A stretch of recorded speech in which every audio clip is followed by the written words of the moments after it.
नमस्कार. SY.BCom मधील व्यवसाय व्यवस्थापन या वर्गामध्ये मी प्राध्यापक Kailas Datir, citizen college of commerce Rampur आपल्या सर्वांचे स्वागत करत आहोत. मित्रांनो, यापूर्वी आपण व्यवसाय व्यवस्थापन मधील पहिले प्रकरण अभ्यासलेले आहेत. आज आपण व्यवसाय व्यवस्थापन या वर्गातील नियोजन व निर्णय प्रक्रिया प्रकरण क्रमांक 2 ला या ठिकाणी सुरुवात करणार आहोत. या ठिकाणी मित्रांनो, मी अगोदरही सांगितलं होतं की ज्यावेळेस आपण व्यवस्थापनाची कार्य पाहिली, त्या कार्यांमध्ये जी कार्य दिलेली तीच कार्य तुम्हाला यापुढे स्वतंत्र प्रकरण म्हणून त्या ठिकाणी आलेले आहेत. त्याच्यामध्ये नियोजन व निर्णय प्रक्रिया हे स्वतंत्र 2 कार्याचे मिळून या ठिकाणी एक प्रकरण त्या ठिकाणी तयार केलेले आहे. तर आज या नियोजन व निर्णय प्रक्रियेमध्ये आज आपण पूर्वानुमान ही संकल्पना अभ्यासणार आहोत. मित्रांनो, आपण नियोजन म्हणजे काय ते पाहिलं की नियोजनामध्ये भविष्यात व्यवसायाला काय करायचं आहे, कुणी करावायचं आहे आणि कशा पद्धतीने करावायचं आहे हे आगाऊ म्हणजे अगोदर ठरविणं म्हणजे नियोजन होय. म्हणजे एखाद्या व्यवसायाला भविष्यामध्ये त्याची स्वतंत्र ब्रँच निर्माण करायची असेल तर त्यासाठी कोणते कार्य केले पाहिजे, त्यासाठी पूर्वतयारी ही अगोदरच त्या ठिकाणी केली जाते. परंतु नियोजनाच्या व्याख्येमध्ये एक शब्द वापरलेला आहे पहा, की भविष्यात काय करावायचे आहे हे आगाऊ ठरविणं म्हणजे नियोजन होय. त्यासाठी भविष्य कसं असेल हे महत्त्वाचं आहे, की भविष्य कशा पद्धतीने असेल याचा अंदाज बांधता येणं खूप गरजेचं आहे. कारण आपल्या सर्वांना माहिती आहे की भविष्य हे अनिश्चित स्वरूपाचं असतं. भविष्य बदललं की त्या अनुषंगाने आपण ठरविलेल्या किंवा आपण नियोजन केलेल्या सर्व गोष्टी, सर्व बाबी या बदलत असतात. त्यासाठी भविष्याचा अचूक अंदाज घेता येणं हे सर्वात महत्त्वाचं कार्य आहे. एकदा की आपल्याला भविष्याचा अंदाज घेता आला की त्यानंतर आपण त्या भविष्याबाबतचं नियोजन हे करू शकतो. म्हणून भविष्याबाबतचा अंदाज घेणं हे महत्त्वपूर्ण कार्य व्यवस्थापनाचं मानलं जातं. त्या कार्यालाच या ठिकाणी पूर्वानुमान असं संबोधलं जातं. तर पूर्वानुमान म्हणजे काय, तर भविष्याचा अंदाज घेणं इतकंच का नव्हे. भविष्याचा अंदाज म्हणजे एखाद्या, मी एक छोटंसं उदाहरण पाहूया आपण, की एखादा रेल्वे स्टेशनवर किंवा बस स्टँडवर तुम्ही एक ज्योतिषी पाहिला असेल की तो तुमचा हात पाहतो आणि तुमचं भविष्य काहीतरी सांगतो की आता तुम्हाला अचानक खूप मोठा धनलाभ होणार आहे. आणि 5 मिनिटांनी लक्षात येतं की तुमचं तर पाकिट चोरीला गेलं, तुमचे आहे ते पैसेही चोरीला गेले. किंबहुना आपण बऱ्याच ठिकाणी पाहिलं असेल की एक व्यक्ती तो पोपट घेऊन बसतो आणि त्या पोपटाला काही चिठ्ठ्या काढायला सांगतो. त्या चिठ्ठी काढली की त्यात तुमचं भविष्य सांगितलं जातं. म्हणजे तुमचं भविष्य तुमच्या चिठ्ठीत लॉक केलेलं असतं का, नव्हे. त्याच पद्धतीने व्यवसायाचं भविष्य पाहणं म्हणजे पूर्वानुमान करणं म्हणजे फक्त भविष्य वर्तवणं आहे का, नाही. तर पूर्वानुमान म्हणजे काय, काही शास्त्रीय पद्धतींचा आधार घेऊन, शास्त्रीय पद्धतींचा, तंत्रांचा आधार घेऊन भविष्याचा अंदाज घेण्याचा करण्यात आलेला फक्त एक प्रयत्न म्हणजे काय, तर पूर्वानुमान होय. आलं लक्षात की या ठिकाणी भविष्य कसं असेल हे अद्याप कोणीही सांगू शकत नाही. परंतु काही तंत्राच्या आधारे, काही टेक्निकच्या आधारे, काही सायन्सच्या आधारे, काही शास्त्राच्या आधारे आपण फक्त भविष्यकाळ कसा असू शकतो याचा फक्त एक अंदाज बांधू शकतो. व्यवसायामध्ये देखील त्याच पद्धतीने भविष्याचा अंदाज बांधण्यासाठी त्या ठिकाणी काही शास्त्रीय पद्धतीचा अवलंब केला जातो. म्हणून पूर्वानुमानाची व्याख्या करताना अशी केली गेली की शास्त्रीय पद्धतीचा अवलंब करून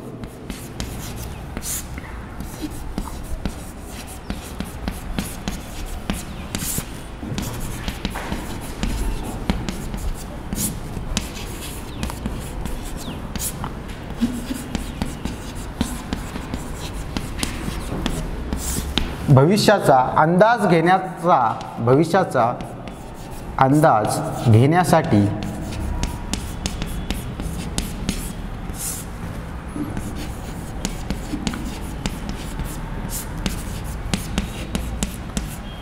करण्यात येणारे प्रयत्न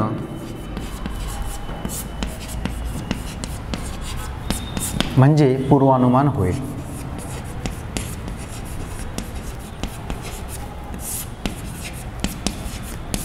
या ठिकाणी आपण व्याख्येत पाहिलं की शास्त्रीय पद्धतींचा, वेगवेगळ्या शास्त्रीय पद्धती, टूल्स अँड टेक्निक्स वापरून भविष्यकाळ कसा असेल याचा फक्त अंदाज घेण्यासाठी करण्यात आलेला निव्वळ एक प्रयत्न म्हणजे काय, तर पूर्वानुमान होय. कारण भविष्यकाळ हा अनिश्चित स्वरूपाचा असतो. त्याचा परफेक्ट अंदाज कोणालाही घेता येणं शक्य नाही. परंतु मागील आकडेवारी, भूतकाळातील माहिती व आकडेवारी, वर्तमान काळातील माहिती व आकडेवारी याचा आधार घेऊन भविष्यकाळ कसा असेल याची एक पुसटशी कल्पना मात्र आपल्याला त्या ठिकाणी येऊ शकते. त्यासाठीच करण्यात आलेला एक प्रयत्न म्हणजे म्हणजे पूर्वानुमान होय।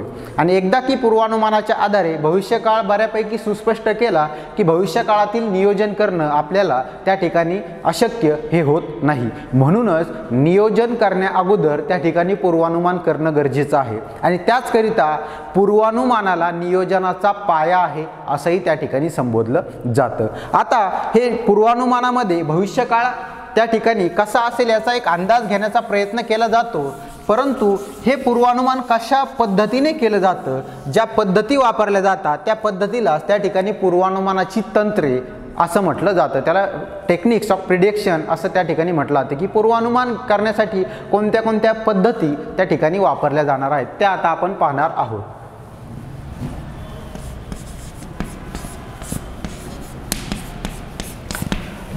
त्यामध्ये पहिली पद्धत वापरली जाते ती म्हणजे ऐतिहासिक साम्य पद्धती।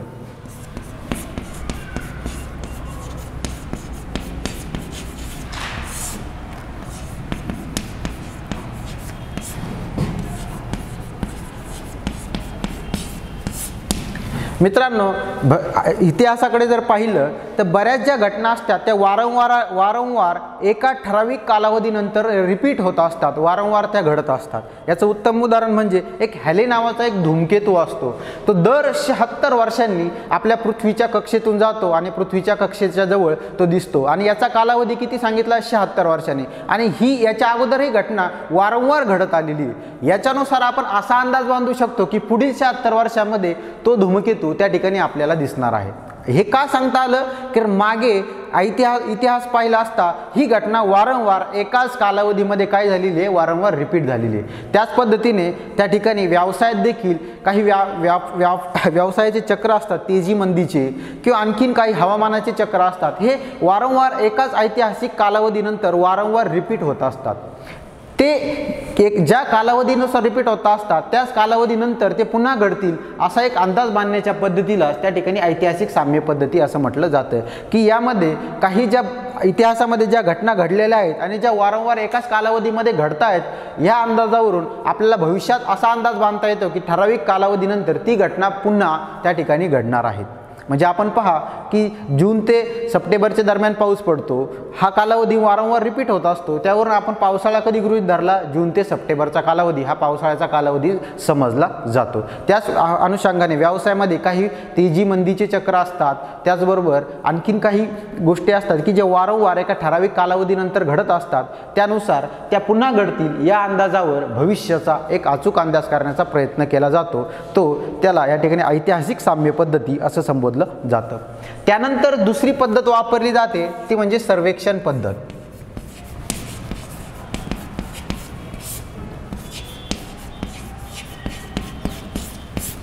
या पद्धतीत सर्वप्रथम माहिती व आकडेवारी गोळा करण्यासाठी एक नियमावली तयार केली जाते आणि त्या नियमावलीचा आधार घेऊन एखाद्या ठराविक सेक्टरचा, एखाद्या ठराविक एरियाचं संपूर्णपणे सर्वेक्षण केलं जातं आणि त्या सर्वेक्षणाच्या आधारे गोळा केलेल्या माहितीच्यावरून आणि आकडेवारीवरून काही अंदाज त्या ठिकाणी बांधले जातात। तो आपण सर्व क्रिकेट पाहतो, त्या क्रिकेटच्या अगोदर पहा की कोणती टीम जिंकणार आहे, कोणती हारणार आहे याचा एक अंदाज बांधण्याचा एक प्रयत्न केला जातो। कशावरून केला जातो की मागील जी आकडेवारी आणि माहिती त्यांच्याकडे उपलब्ध आहे की त्या ठराविक स्पीचवर कोणती टीम चांगली खेळलेली आहे, कोणत्या खेळाडूने अधिक रन केलेले, याच्या मागे त्यांनी जास्त रन केलेले, याचा अर्थ तो ह्याही मॅचला जास्त रन करेल असा एक अंदाज त्या ठिकाणी काय केला जातो, बांधला जातो। त्यासाठी काही नियमावली, काही प्रश्नावली तयार करून त्या ठिकाणी एखाद्या एरियाचं सर्वेक्षण केलं जातं आणि त्या आधारे गोळा केलेल्या माहिती आणि आकडेवारीच्या आधारे भविष्यकाळाचा एक अंदाज घेण्यात येतो। या पद्धतीला त्या ठिकाणी सर्वेक्षण पद्धती असं संबोधलं जातं। त्यानंतर पुढील पद्धत आहे ती म्हणजे लोकांचा अभिप्राय घेणे।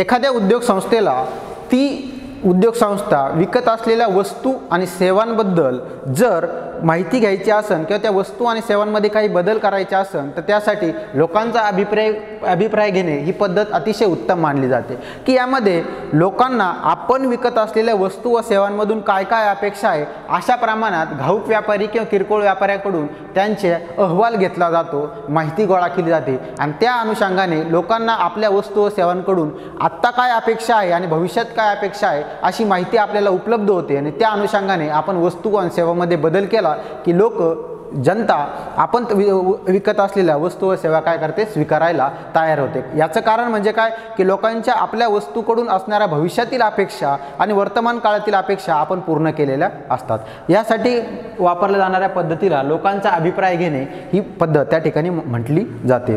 त्यानंतर पुढचा पूर्वानुमानाचे तंत्र टेक्निक सांगितलं जातं ते म्हणजे निर्देशांक पद्धत।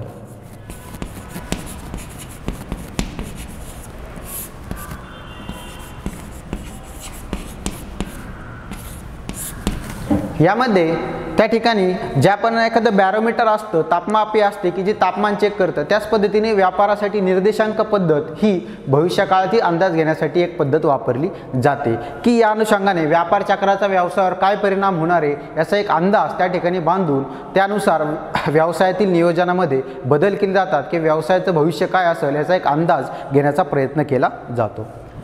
पुढील पद्धत सांगितली जाते ती म्हणजे समय सारणी पद्धती।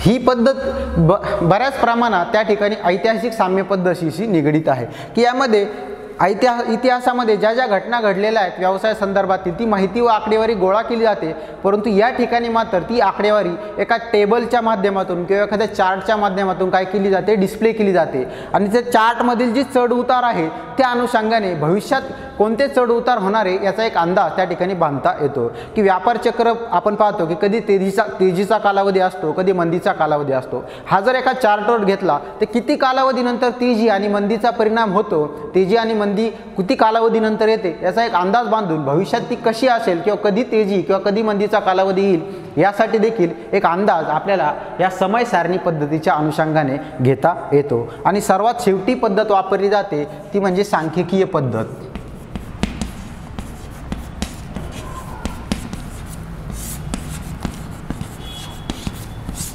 यामध्ये सांख्यिकीय पद्धतीमध्ये असणारे standard deviation, measurement of dispersion, mean, mode, median अशा टूल्सचा, अशा पद्धतींचा आधार घेऊन त्या ठिकाणी भविष्याचा एक अंदाज घेण्यासाठी प्रयत्न करण्यात येतो, याला सांख्यिकीय पद्धती असं म्हटलं जातं। अशा पद्धतीने आपण आज पूर्वानुमान करण्यासाठी कोणत्या कोणत्या पद्धतीचा वापर केला जातो आणि सर्वात प्रथम पूर्वानुमान म्हणजे काय आणि त्यानंतर पूर्वानुमान करण्यासाठी कोणत्या कोणत्या पद्धतीचा वापर केला जातो हे या ठिकाणी आज पाहिलेले आहे।